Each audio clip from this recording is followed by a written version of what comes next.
Good morning. आज सुबह के मनन में मैं आपका स्वागत करता हूँ। आज मैं पढ़ने जा रहा हूँ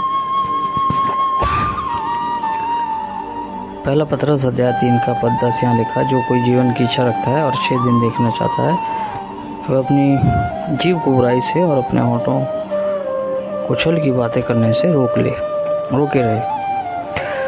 अरे जी, जो परमेश्वर का वचन हमें सिखाता है कि अगर अच्छे और लंबी आयु, अच्छे दिन मतलब गुड डेज अगर देखना चाहते हो, कई लोग हैं जो पृथ्वी पर बहुत लंबा जीते हैं लेकिन उनके दिन अच्छे नहीं होते। उनके जीवन में हताशाएं होती हैं, निराशाएं, संघर्ष होता है, बहुत संघर्ष से जीते हैं, दुख होता है, परेशानी, गरीबी में जीते हैं, बदहाली में जीते हैं, बीमारी में जीते हैं। ऐसा नहीं है वो लंबा जीवन नहीं जीते, लंबा जीवन जीते हैं, लेकिन ये सारी समस्या उनके जीवन में लगी रहती। दरअसल हमारे पास बाइबल में परमेश्वर ने जैसे आज्ञा दी थी, 10 आज्ञाओं में से एक आज्ञा है कि तुम अपने माता पिता का आदर कर,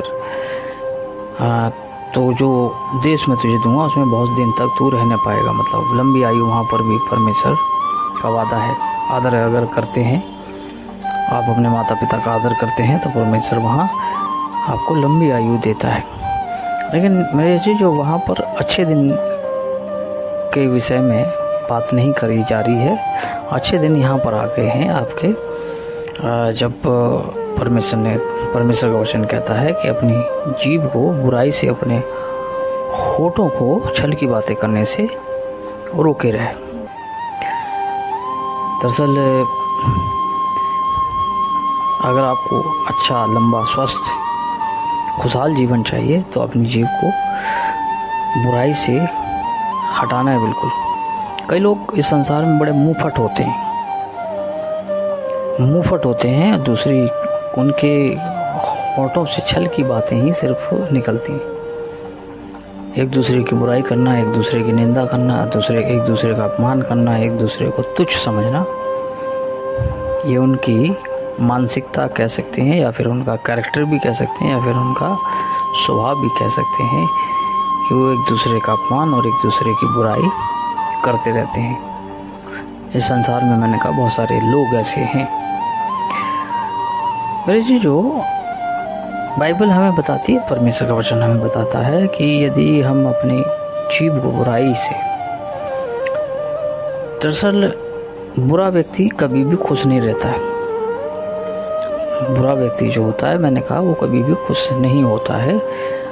उसके अंदर अपनी कुछ मानसिक समस्याएं होती हैं, जिसकी वजह से वो बुराई करता डोलता फिरता है इधर उधर, एक दूसरे का अपमान करता है, एक दूसरे को अनादर की दृष्टि से देखता है, या फिर कभी कभी ऐसा भी होता है कि थोड़ा सा कुछ आ जाता है, उसकी वजह से वो अहंकार में डूब जाता है, अहंकारी मनुष्य हो जाता है।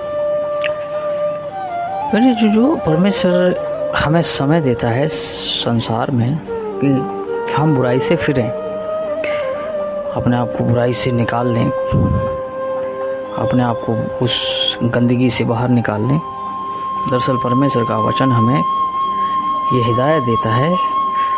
हमारे अंदर परमेश्वर चाहता है कि एक तरक्की हो, हम तरक्की करें। परमेश्वर अपने लोगों को कभी भी दुखी, परेशान नहीं देखना चाहता, लेकिन हमारी कुछ अपनी कर्म जो होते हैं वो परमेश्वर की आशीषों को रोकते हैं हमारी लाइफ में। ये ऐसा है जैसे हम अगर बुराई कर रहे हैं, तो ऐसा है जैसे शैतान के लिए लाल कालीन बिछाना, कि शैतान को आमंत्रण देना कि आप हमारे, इस प्रकार से हम लोग आमंत्रण देते हैं शैतान को।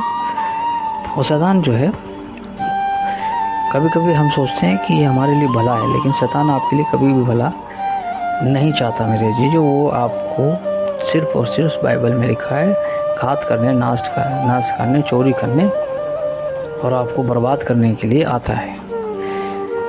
परमेश्वर चाहता है कि हम तरक्की करें, उन्नति करें, सक्षम हों।